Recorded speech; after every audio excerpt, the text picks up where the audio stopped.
Hey guys, so Lord here, back in with another action figure review. Today we'll be continuing our looks at the DC Multiverse Deluxe Theatrical Edition. What a crock of shit that is. Batman Returns wave with Michelle Pfeiffer, Catwoman.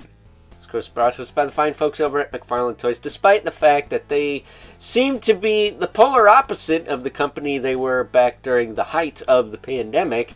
Actually giving something for your money. Now, squeezing every last drop out of your wallet without giving you much of anything. And this figure is a prime example of that because, well, she comes with way less stuff than Michael Keaton did.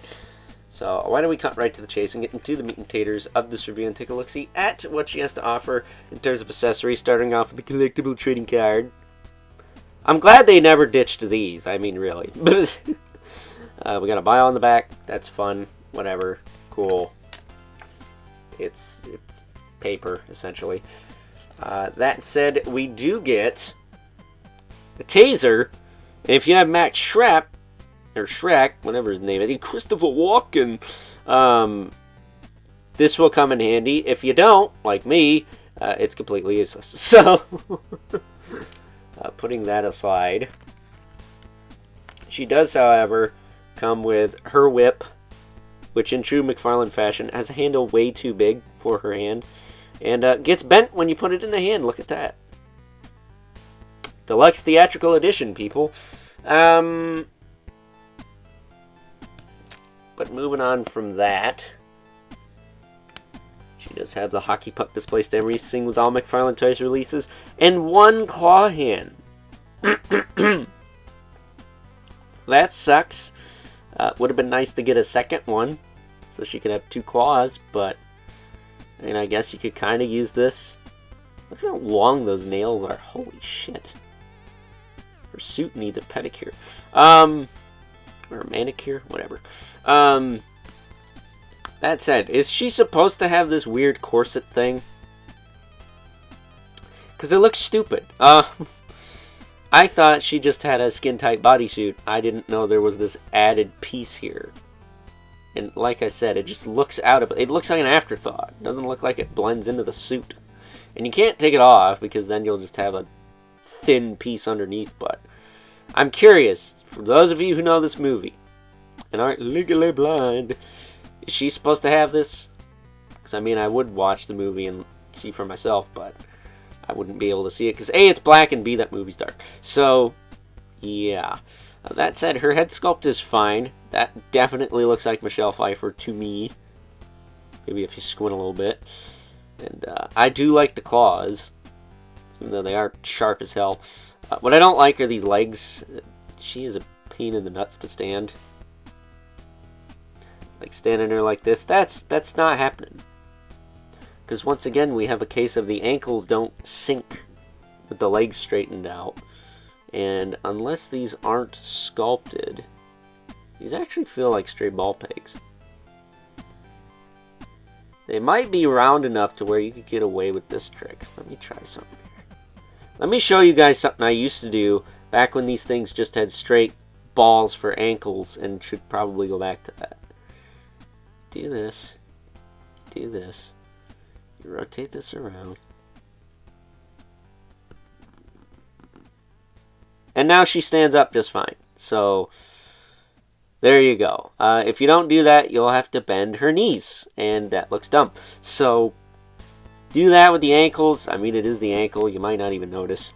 But she stands just fine. Like that. Like, solid. But as far as her articulation goes, her head can rotate. It's very detented, though. She can look up that far. She can look down. She can tilt side to side. She does have a hinge in the shoulder with a bicep swivel. She doesn't have, like, any beautiful butterfly. It's just, like, a swivel, which I don't mind, really. Not gonna miss that. She does have double elbow. Ooh! Wonder if I just chipped some flashing there. That was a Krakatuya.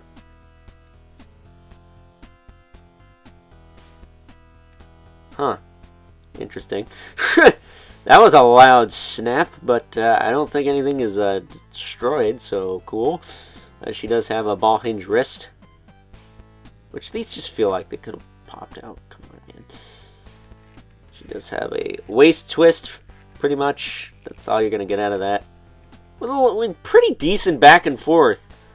Despite this weird corset thing, she can actually lean forward more than Michael Keaton can.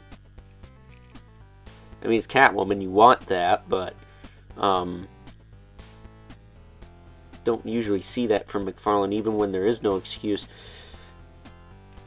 Hips kick out, kick down, and kick back and forth. She does have a little, maybe, a little bit of thigh cut.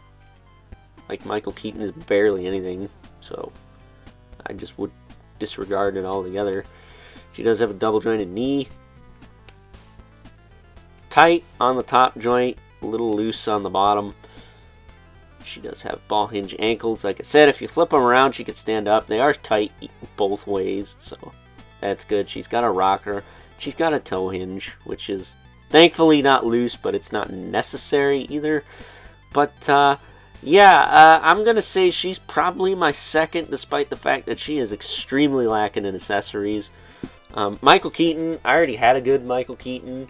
I just had to get the one to go with these because I'm sure somebody would have been like, oh, that's not the accurate suit, and suck my balls. But I will say, for a standard-looking Catwoman in this line, for my Batman Rogues Gallery, this is scratching that itch. Is it 100% accurate to the comics? No. Is it 100% accurate to the movie? I don't know. But does it work for what I want it for? Yes. Yes, it does. Personally, I like the more animated series looking comic figures. So, like, the Mr. Freeze from last year. Silver Age Joker's pretty good.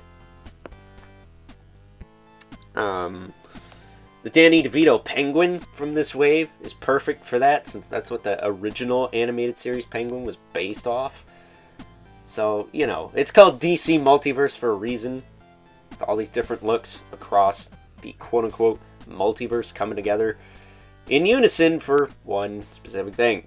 At least, that's how I view it. If you view it differently, good on you, buddy. So, with that being said, it's time now that we move right along and take a look at some size comparisons. First up, here's good old Michelle Pfeiffer, alongside the rest of this deluxe theatrical wave that I have from Batman Returns. We have a good old Michael Keaton we looked at yesterday. Check that review out if you haven't already. Would really appreciate it if you did. And we also have Danny DeVito Penguin we will be taking a look at tomorrow. So stay tuned for that. And as I mentioned in my Michael Keaton review, I think the scaling's alright here. I'm not sure if it's 100% accurate, but for me, it definitely works. So, getting these two out of the way. So we can bring in our two regulars, the Mythic Legion's Brother Manipulith. Right there. And the infamous Living Spawn, who I'm assuming, despite the fact that she's rocking heels, yeah, towers over everyone. So, with that being said, it's time now that we wrap things up with some final thoughts. Overall, and that deluxe price point aside, the only real issue I have with good old Michelle Pfeiffer here is not only that weird corset thing on her torso, which to my understanding, isn't this just supposed to be a bodysuit? Does she actually have a corset in the movie? It's been a while since I've seen it, but I don't remember it. Other than that, though, if that's accurate, fine. If not, then it shouldn't be there.